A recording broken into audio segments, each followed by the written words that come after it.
اعظم سمیت دیگر سیاسی قیادت کی عید الفطر کے پرمسرت موقع پر قوم کو مبارکباد۔ آصف زرداری کا کہنا تھا، عید کے موقع پر ہمیں اپنے بہن بھائیوں کو بھی یاد رکھنا چاہیے، اصل خوشی دوسروں کے ساتھ اپنی خوشیاں بانٹنے میں ہے۔ وزیر اعظم نے کہا، خوشیوں بھرے لمحات میں مستحق افراد کو نہیں بھولنا چاہیے۔ دعا ہے عید الفطر پر ہر گھر میں امن، سکون اور خوشیاں ہوں۔ ملک بھر میں آج عید الفطر مذہبی جوش و جذبے کے ساتھ منائی جا رہی ہے۔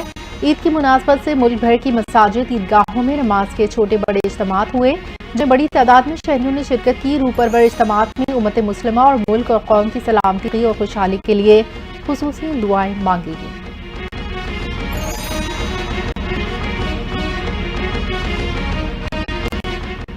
چیئرمین پیپلز بلاول بھٹو نے عید کی نماز گڑھی خدا بخش میں شہدائے جمہوریت کے مزار پر ادا کی۔ نماز عید کے بعد ملک کی سلامتی اور عوام کی خوشحالی کے لیے دعائیں۔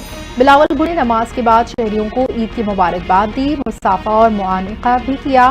چیئرمین پیپلز پارٹی نے شہدائے جمہوریت کے مزارات پر حاضری دی۔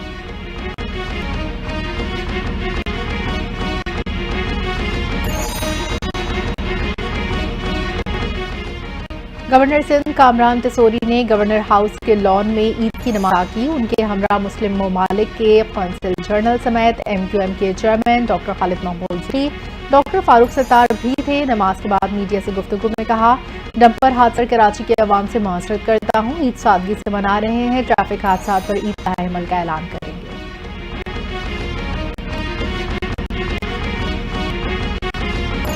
کراچی کو اس حال میں نہیں چھوڑا جا سکتا، ہمارے لوگ ظلم و جبر کا شکار ہیں۔ پاکستان کے چیئرمین خالد مقبول صدیقی کی گورنر ہاؤس سندھ میں عید نماز کے بعد میڈیا سے بات۔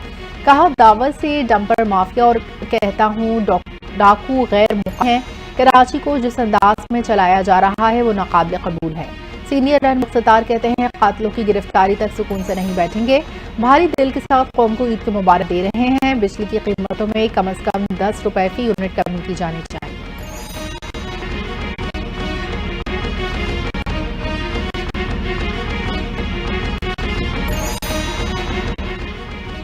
دشمن ممالک چاہتے ہیں یہاں نفرت آگ بھڑکائی جائے، تمام پاکستانیوں کو اختلافات بھلا کر ملک کے لیے کوشش کرنی ہے۔ افواج سیکیورٹی اداروں کے جوان وطن کے لیے قربانی دے رہے ہیں۔ سینئر صوبائی وزیر شرجیل انعام میمن کی حیدرآباد میں عید نماز کے بعد میڈیا سے گفتگو۔ کہا، دریائے سندھ سے نئی کینالز نکالنے پر اپنے موقف دہراتے ہوئے کہا کہ پیپلز پارٹی نکالنے کے خلاف بھی ہے اور رہے گی۔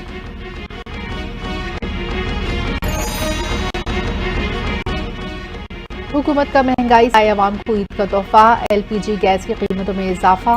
نوٹیفیکیشن کے مطابق ایل پی جی کی قیمت 54 پیسے فی کلو اضافہ کیا گیا، جس کے بعد نئی قیمت 248 روپے 37 پیسے فی کلو مقرر۔ نئی قیمتوں کا اطلاق 1 اپریل سے ہوگا، جس کے بعد گھریلو تجارتی صارفین کو مزید مہنگی ایل پی جی خریدنا پڑے گا۔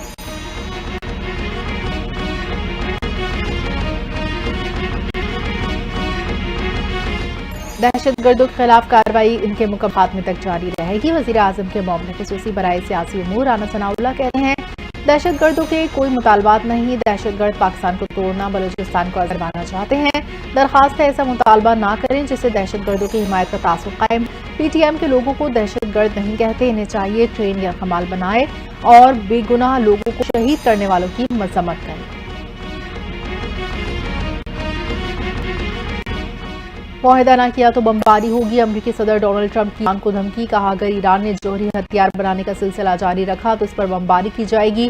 ایران پر مزید دباؤ ڈالنے کے لیے اقتصادی پابندیاں لگانے کی دھمکی۔ ٹرمپ نے صحافیوں سے بات چیت میں کہا، ایران کو ایک خط بھیجا جس میں کہا، آپ کو فیصلہ کرنا ہوگا، یا تو بیٹھ کر بات کرنی ہوگی یا بہت برا ہوگا۔ ایرانی صدر مسعود پزشکیان کا کہنا ہے کہ امریکہ سے بالواسطہ مذاکرات کا راستہ ہمیشہ کھلا رہے۔